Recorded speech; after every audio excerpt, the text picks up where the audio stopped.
Have you ever felt, deep in your chest, a sense that we are born carrying an invisible map? Something that whispers clues about how we love, how we grieve, how we heal. Ancient Buddhist wisdom teaches us that the moment of birth holds subtle impressions. These are seeds of karma that guide emotional paths. Today, I'll guide you through a path of discoveries. What is the day of the week you were born? Reveal about your emotional journey. It's not an unchangeable fate.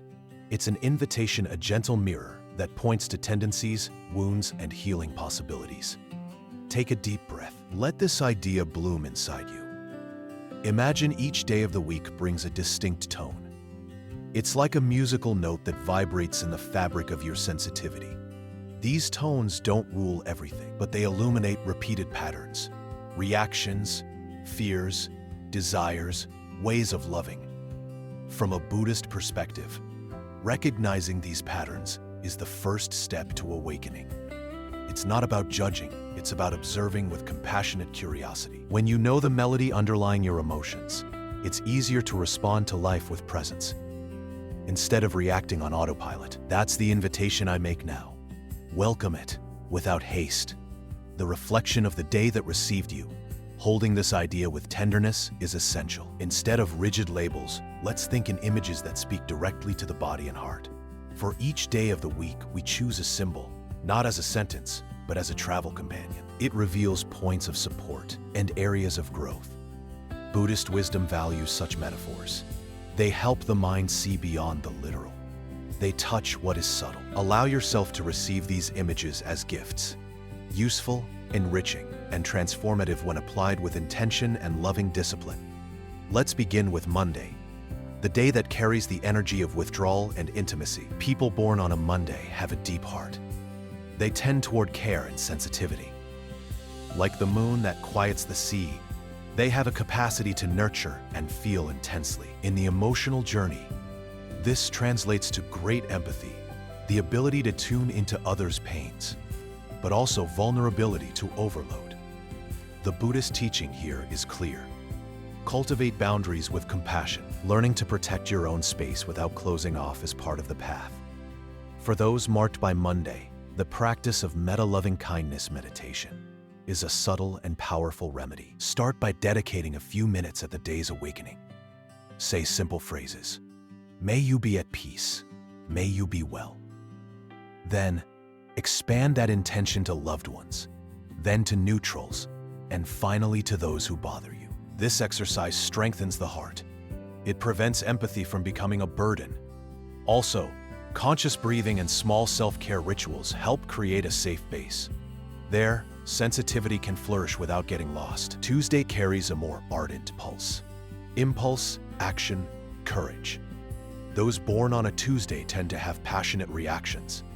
They have energy to transform and a sharp will. Emotionally, this person learns early that energy without direction turns into anxiety, conflict, and exhaustion. The Buddhist view reminds us of impermanence here. Everything that inflames the mind can be tamed and used wisely. Gentle discipline and body awareness are paths to turn intensity into serene presence. To decide clearly instead of exploding or repressing. To redirect the strength of those born on a Tuesday. Body awareness practices are fundamental. Conscious yoga, meditative walks, and grounding exercises bring action to the rhythm of the heart and breath. Short visualizations before facing a challenge can calm the flame. They allow action with purpose. It's also useful to cultivate patience as a practical skill. Pause before responding. Breathe 3 times, then act. Thus, courage becomes service, not destructive impulse, a motor for transformation that benefits yourself and others. Wednesday is the day of communication and mental movement. People born on a Wednesday have ease connecting ideas, expressing emotions, and adapting. Emotionally, they may oscillate between brilliant lucidity and dispersion, between intellectual empathy and emotional detachment. The Buddhist teaching invites them to turn this mobility into continuous presence. Instead of fleeing to thoughts, use the mind as a space of compassionate understanding. Learning deep listening is a practice that balances eloquence with sensitivity. It makes words instruments of healing, not escape. To balance the quick mind of those born on a Wednesday, deliberate silence is a treasure. Set aside moments without speaking. without social media, just observing sensations. Reflective writing is also a powerful channel. Putting feelings on paper helps order the mental whirlwind without getting lost in it. Mindfulness meditations that focus on sound or body sensation teach the mind to stay present. They convert agility into compassionate clarity. Thus, communication and emotion harmonize. The ability to connect becomes a real bridge to the other.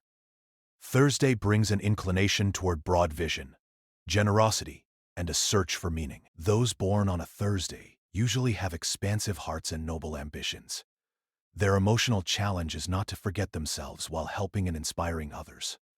The Buddhist tradition lights the flame of wisdom allied with compassion here. True generosity arises from a calm center, not from need.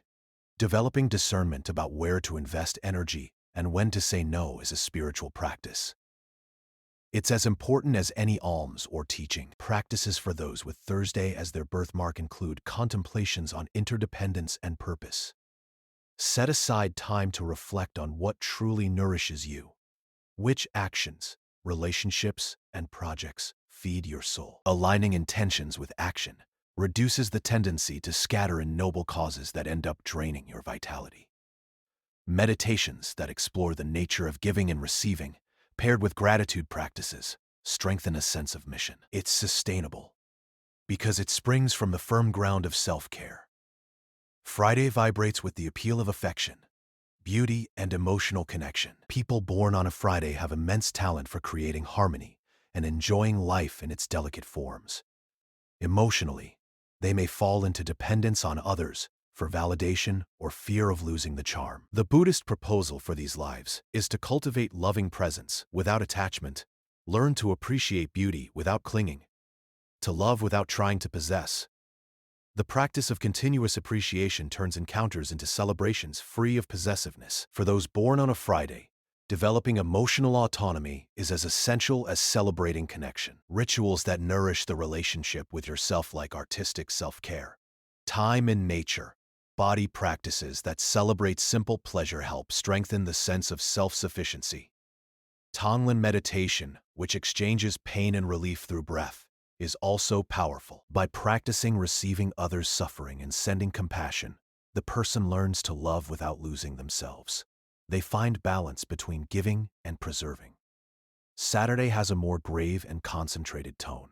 Discipline, shadow, responsibility. Being born on a Saturday brings sharp sensitivity to boundaries, structures, and intimate lessons. These people often deal with deep needs for emotional security and fear of disorder. The Buddhist approach recalls the practice of equanimity. Face your own shadow with courage, without identifying with it. The transformation work here is patient, long, and radically honest, a journey of inner cleansing and building. Those born on a Saturday benefit immensely from practices that cultivate emotional stability. Meditative routines, short retreats, therapeutic work, and exercises that integrate body and mind. Zazen practice, or simply sitting in silence with attention to breath, builds inner foundation. Facing traumas and patterns with compassion is essential. Discipline is not punishment, it's care. Learning to accept limits, both internal and external, generates unexpected freedom. When structure is healthy, creativity and love flourish. Sunday pulses with vitality, shine, and leadership. People born on a Sunday usually radiate warmth and purpose. Emotionally, they may struggle with the temptation to be the center or fear of not meeting expectations. Buddhist wisdom points to the practice of conscious humility. Lead from service, cultivate presence without seeking glory. By realizing that the light they emit can warm without needing applause, they find mature balance between expression and silence. It's a call to transform shine into honest presence. For those born on a Sunday, meditations that integrate heart and action are transformative. Visualizations that connect personal intentions to the common good. Volunteering practices with clear boundaries and moments of silence to recharge energy help balance presence and humility. The Dharma here is simple. True leadership arises from inner work. By caring for yourself, the leader becomes more capable of serving without expectation. They radiate light, that doesn't demand return. With each day revealed, there's also a shadow. Monday's sensitivity can turn into self-sacrifice. Tuesday's passion into aggression. Wednesday's curiosity into dispersion. Thursday's generosity into burnout. Friday's charm into dependence. Saturday's gravity into rigidity. Sunday's shine into vanity. Buddhist practice doesn't seek to deny these shadows. It welcomes them with curious attention. By bringing conscious light to what dwells on the edges of personality, we transform tendencies into practical wisdom. That's the daily work. Look as if looking at a frightened child. Know that love and discipline are remedies. There's also a deep aspect that crosses all days. Impermanence. Emotions are not fixed. They are passing clouds. Understanding this principle is liberating. When we realize that sadness, anger, joy, and fear are transient states, we begin to treat them with less urgency and more compassion. Instead of reacting as if each emotion were final, we can cultivate inner spaces that observe without being consumed. That space is the heart of Buddhist training, an inner clearing where life happens and flows. Another important key is mindfulness practice in relationships. Knowing your birthday of the week can help understand why you connect with certain people, why certain patterns repeat. In relationships, recognizing your partner's inclinations and your own prevents old scripts from repeating. Instead of projecting expectations, use this knowledge as an empathetic map. It turns conflicts into opportunities to grow together. Couples, friends, and colleagues can benefit immensely when they learn to see beyond reactions. They welcome each other's emotional history. But beware of the labeling trap. Knowing your natal trait doesn't make you a prisoner. Buddhism emphasizes freedom from the conditioned self. Tendencies exist, but they don't define you. Freedom arises from understanding. When you observe an old response with curiosity and apply practice, you create space for new choices. So, use this map as a tool to expand, not to limit. Every conscious step you take is an act of radical freedom. It's an affirmation that you can cultivate new emotional paths. Simple and daily practices strengthen this transformation. Set aside time every morning to breathe with intention. Ask yourself, how do I want to respond today? At the end of the day, do a brief nightly reflection. Where did I react? Where did I choose presence? Small habits, repeated with care, add up to a lifetime of change. Practice is applied kindness. It doesn't need to be grand, just faithful. It's like watering a plant. Small daily drops create deep roots. There are also rituals that connect body and heart to the natal map. For example, for those born on Monday, baths with emotional cleansing intention. For Tuesday, exercises that burn tension. For Wednesday, tech-free silence moments. For Thursday, readings that expand meaning. For Friday, activities that celebrate beauty. For Saturday, short retreats. For Sunday, community work. These symbolic gestures have no magic power, but they align body, mind, and heart with conscious healing intention. Another essential practice is directed reflective writing. Write letters to old emotions, naming them and thanking them for protecting you. Then, offer them space for transformation. This dialogue with inner parts is especially useful for those whose reactions were shaped by pain. Writing creates enough distance to observe with compassion. It allows rewriting the inner narrative, swapping old scripts for present choices. By responding kindly to inner voices, you rebuild a safe home within yourself. Guided meditations that evoke images of the natal day also help. Visualize the day's energy as an animal, a landscape, or an element. Converse with that image. Ask what it needs to rest, what wounds it carries, what it wants to transform. This practice isn't empty fantasy. It's a contemplative method that integrates emotions through symbolism. The mind responds well to images. The heart opens when heard in poetic language. Thus, the unconscious cooperates with consciousness. There's also a powerful relational exercise. Share this discovery with someone trusted. Talk about how certain reactions arise, without expectation of correction. It creates ground for cooperation. The other can offer perspective, help hold the emotion, and provide space. But choose who listens carefully. Not every ear is a friend to self-knowledge. A safe network strengthens the process. Premature exposure can wound. In caring communities, shared practice accelerates healing. The Buddhist view adds that emotions are disguised teachers. Each pain points to something to learn. You can see anger as an alert to violated boundaries, sadness as a signal of loss, fear as an invitation to courage. Transforming each emotion into a teacher requires courage and discipline. Instead of fighting what arises, ask, what does this feeling want to show me? This simple question changes your relationship with your inner world. It opens doors that were locked by fear and habit. Patience is a central virtue in this work. Changing emotional habits is like sculpting a mountain with a spoon. Slow, patient, and consistent. Don't let haste discourage you. Celebrate small victories, a moment of presence where there was once explosion, a pondered decision instead of impulse. Buddhism reminds us that the harvest takes time, but it's fertile when planted with constancy. Honor each step, no matter how small it seems. Self-compassion is the soil where transformation sprouts. It's also worth remembering that the journey isn't just inner. The body holds memories that ask for care. Somatic techniques that release old tension help unblock emotional patterns. Conscious dance, massage, deep breathing, and work with body sensations allow rooted emotions to emerge, without words. For many, the first contact with healing comes through the body. A sigh that draws relief. A cry that dissolves years of tension. Listening to the body is honoring the living wisdom within us. Cultivating presence in small daily interactions is equally transformative. Conscious greetings, looking at someone without haste. Full listening during a conversation. These are practices that shape effective habits. The quality of our love often reveals itself in these minimal gestures. The natal day indicates tendencies. But practice in small attitudes defines the depth of our heart in everyday life. Small acts of presence have profound cumulative effects on relationships and our own emotional stability. Forgiveness is also an indispensable step. Holding grudges weighs like a backpack full of stones. Buddhism teaches that forgiving isn't forgetting. It's freeing yourself from the cycle of punishment that binds us. Forgiving doesn't mean accepting repeated injustices. It means releasing identification with the victim role. This process can be long and requires support, but it's a deep release that changes the emotional density of life.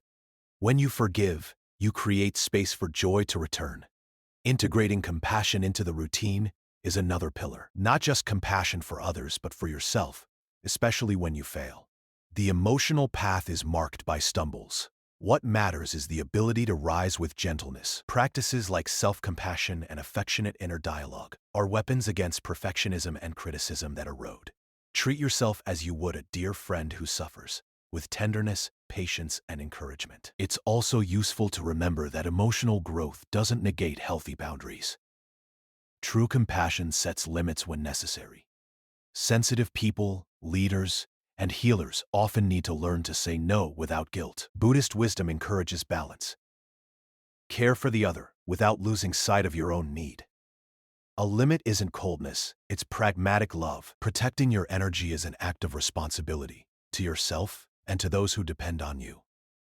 At the core of everything lies attention.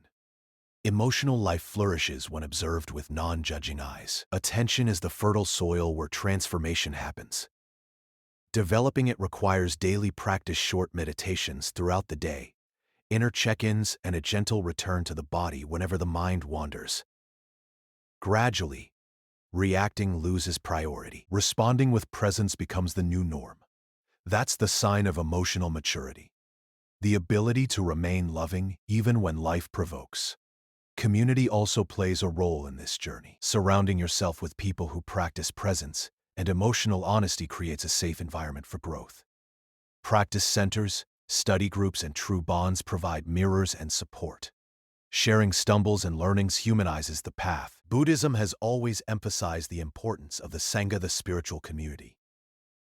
Because alone we walk with more difficulty. In communion, transformation accelerates, sustained by testimonies and collective care. Allow yourself to observe with care the repetitions in your life, patterns that arise in relationships, reactions that repeat in crises. These echoes are valuable clues. Use your birthday of the week as a lens that magnifies these clues, not as a sentence. When identifying a pattern, ask yourself, what emotion is in charge? Where was this response learned? What concrete practice can I apply now to transform this tendency? Small daily investigations generate great changes over time. The daily Dharma practice is simple and surprisingly effective. Establish 3 morning questions. What do I need today to be present? How can I serve with joy? What can I let go? At night, do a non-judgmental review. These questions create a cycle of attention that aligns intention and action. They are like emotional check-ins that keep you aware of the course. Over time, they integrate into your lifeline, guiding choices with wisdom and care. And when pain is deep, seek support. Medicine, therapy, spiritual guidance, and friend support are legitimate paths. Buddhism doesn't propose isolation in the face of suffering. It proposes practical wisdom and active compassion. Seeking help is courage, not weakness. Sometimes, an extended hand or words from a skilled therapist make the difference between repeating patterns and opening to a new story.